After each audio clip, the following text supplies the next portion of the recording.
What really started World War I? Was it one bullet in Sarajevo, one angry empire? Or was Europe already a loaded gun, waiting for someone to pull the trigger? The shocking answer is that the war was not started by one single event.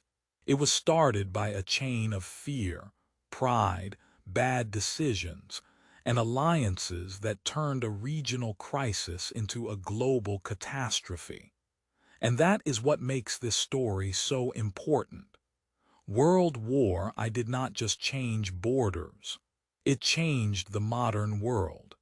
It helped bring down empires, redrew maps, set the stage for World War II, and shaped the century that followed. So if the war did not begin with one simple cause, what actually lit the fuse? To understand it, you have to picture Europe before the war. On the surface, it looked powerful and modern. Railroads crossed countries. Factories were booming. Empires stretched across the world. But underneath that progress there was deep tension. Nations were armed to the teeth. Leaders feared being left behind. And almost every major power was tied to another by military alliances. That is the first key to the story. Europe was split into two huge blocks. On one side stood Germany, Austria-Hungary, and Italy. On the other side were France, Russia, and later Britain. These alliances were meant to protect peace. In reality, they made war more dangerous. If one nation fought, others might be pulled in too. Like a row of dominoes, one fall could bring down the rest. But alliances alone did not cause the war. There was also nationalism, the powerful belief that your nation should come first. In places like Serbia, people dreamed of uniting Slavic peoples. In Austria-Hungary, many groups wanted freedom from a struggling empire. In Germany and France, leaders worried about honor, power, and future survival. Everyone felt threatened. Everyone was watching everyone else. And then came the spark.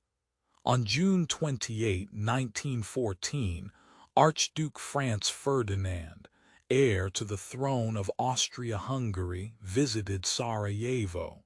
During that trip, he was assassinated by Gavrilo Princip, a Bosnian Serb nationalist. This is the moment many people think of as the start of World War I, but here is the surprising part. The assassination did not automatically mean World War. It became World War because of what leaders did next. Austria-Hungary blamed Serbia. Germany backed Austria-Hungary with what became known as the blank check, a promise of support. That made Austria-Hungary feel stronger and more willing to act, so it sent Serbia a harsh ultimatum. Serbia accepted most of the demands, but not all. Austria-Hungary said that was not enough. Then the gears started turning fast. Russia moved to protect Serbia. Germany prepared for war. France stood by Russia. Britain watched the crisis grow and hoped diplomacy could still work. But in the final days of July and the first days of August, every decision seemed to make the next one worse. Military plans had already been built around speed. Once mobilization started, leaders felt trapped. They believed delay meant defeat. This is one of the great tragedies of the war. People often imagine leaders calmly choosing peace or war. But in 1914, many of them believed they were being forced forward. They feared that if they waited, their enemies would strike first. So they rushed. And once the armies began moving, it became harder and harder to stop them. But was the assassination really the main cause? That is where historians dig deeper. The shooting in Sarajevo was the spark, yes, but the fire had already been built. Europe had spent years in arms races, imperial rivalries, and diplomatic crises. There had been warnings before 1914, crises in Morocco, tensions in the Balkans, and growing distrust between nations all showed that the system was fragile. There was also the arms race at sea and on land. Germany and Britain competed for naval power. Armies grew larger every year. War plans became rigid and detailed. The more carefully each nation prepared for war, the less room there was for caution when a crisis finally came. In a strange way, preparations for peace made the coming war harder to avoid. And then there was the belief that war might be short and decisive. Many leaders thought a quick conflict could solve old problems. They were wrong, terribly wrong. The war became a grinding disaster of trenches, machine guns, artillery, and mass death. What began as a Balkan crisis exploded into a conflict that drew in Europe, then much of the world. So what really started World War I? The best answer is this.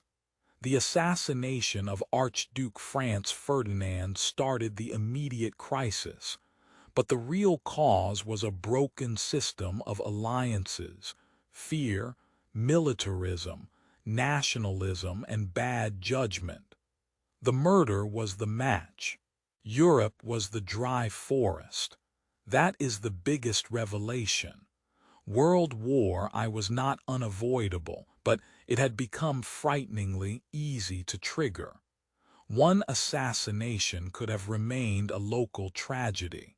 Instead, because of pride, mistrust, and automatic war plans, it became a world war.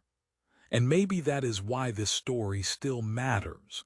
It shows how a small event can spiral when powerful nations stop trusting each other. It shows how leaders can mistake speed for strength. And it reminds us that history is often not shaped by one cause, but by many dangers building up at once.